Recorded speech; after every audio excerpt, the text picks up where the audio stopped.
5.2 Driven to Succeed. Working from an early age. Growing up with young parents who worked hard and had limited resources, I developed a relentless drive to succeed early on. For us, vacations didn't mean travel. They meant squeezing in more work at home and taking pride in our accomplishments. At 12, I started my first business raising meat rabbits. By then, I had already written over 100 pages of a novel, though it was lost on our 1990s desktop when technology took off. At 14, I launched a champion bloodline Labrador Retriever kennel. And by 15, I got my first job in fast food as soon as I was eligible for a work permit. Alongside these endeavors, I maintained a serious relationship and competed with the class valedictorian for top grades. I graduated salutatorian, losing by a fraction of a point over our 4-year averages. As they say, iron sharpens iron. It was a tough but rewarding competition, and my friend's win was well deserved. She focused much more on grades than I did. When I reached college, I realized top grades weren't worth the stress, so I quit pressuring myself over it. I still did well, though. I just focused less on perfection. Family achievements. Everyone in my family is smart. I mean, everyone. Space doesn't allow me to list all of their achievements, but suffice it to say, we've got it all. From a string of valedictorians to master's degrees, doctorates, and a hefty dose of street smarts, pretty much every type of intelligence is represented. There's the whiz with numbers, the machinist, the guy who can fix anything using the principles of physics, the English professors, the managers, the psychologists, the fighters and war heroes, the farmers, the musicians, you name it, it's there. Neurodiversity, but I've always felt just a little bit different. Nowadays they call it neurodiversity. I'm a mix of my ancestors, yet truly a unique type of basket case. LOL. I am sure this weird wiring helped me to discover the cure for my FND because it required connecting seemingly unrelated dots in my head. Thank you, attention deficit disorder. In this way, I can thank God for the years of hell on earth I endured to arrive at these breakthroughs. 5.3 The Onion Theory. Holes of Time. I would not wish my story on my worst enemy. There was much suffering, and as much as I will try to convey my plight, much will remain hidden in the halls of time. Oh, there's a picture of an onion here. Notice all the layers.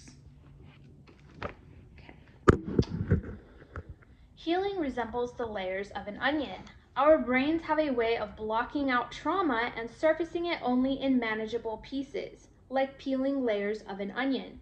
My subconscious would surface one layer of the onion at a time, perhaps in dreams or even just a passing thought. I would focus all my resources into dealing with that layer, and when I conquered it, I would feel great for a while, as if my condition had improved. But then my brain would surface a second layer of trauma, and I would feel just as bad as I had felt before. I had no idea how many layers I'd have to confront before finding healing. But I came to learn that when a new layer surfaces in my mind, begging to be healed, it's best to just go with it. I had to realize healing every new layer was actually a step forward. In spite of the fact that I felt icky for a while, the fact was my onion was getting smaller. If you or someone you love is struggling with functional neurological disorder, there's a strong likelihood that unresolved trauma lies beneath the surface. It may not just be mental. It could also be physical things like an overload of parasites or toxins. Healing from FND, just as with any chronic condition, involves confronting these traumas one layer at a time. Though the process may seem daunting, each piece you work through is a necessary part of the journey toward recovery. Peeling back the layers. Scientific support for the onion theory.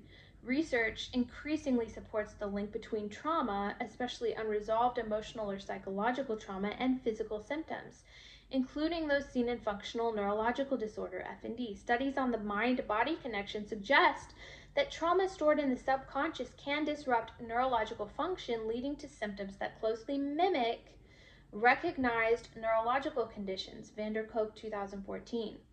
Additionally, the process of trauma release aligns with the psychological stages of healing, where confronting and processing past experiences is critical for recovery. Briere and Scott 2015. By the way, when I read a weird sounding name with a date after it, that's an in-text citation in APA format.